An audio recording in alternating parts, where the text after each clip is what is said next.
Temu, as you probably know, is one of the brands of Pinduoduo. So, and basically what sets them apart from a lot of other e-commerce companies is that they are using the same supply chain as Pinduoduo. Basically what they've done is they've invited a lot of Pinduoduo merchants that are already active on Pinduoduo to also sell on Temu. They've been quite selective for that. It's not that every merchant can also sell on Temu, but they've basically opened up the platform for application last summer. And what they do is, if a company also is selling on Pinduoduo and they also want to sell on Temu, they have to submit the products that they want to sell, and they also have to submit some goods for quality check. And if the Temu team thinks that it's sufficient, the quality is enough or good enough, then they will put it on the shelf. And then a very interesting thing is that Temu actually, so Pinduoduo, but Temu decides the price. And they ask a very low price from the suppliers.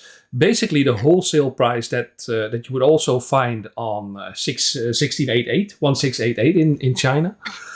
So they basically request a very low price, and they determine what the goods will be selling for on the Temu platform. They launched in September. By November, they were the most downloaded app in the US. And as far as I know, they basically stayed in that position for most of the time, if not the full 3 months since then. The last figures that I've seen is that they had about 18 million downloads so far. And I think that a few days ago, they actually launched in Canada.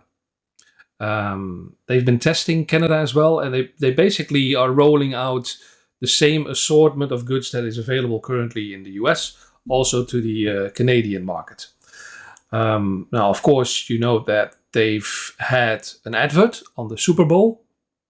So they're really investing a lot in actual brand awareness at the moment. I've read that they are the youngest brand to ever do so, to ever go on the Super Bowl. And they've also paid the highest price. I think for 2 30-second clips or adverts, they've paid 14 million is the number that I've seen. Yeah, I've also seen that. Yeah. So how are they doing? Well, remarkably well, as far as I'm concerned. I thought initially they looked a lot like a Shein clone.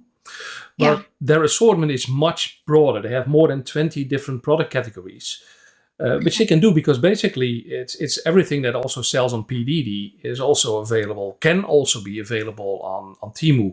Whereas Shein is much more focused, of course, on fast fashion. They've also added some beauty care products. They've added some pet care products and home furnishing.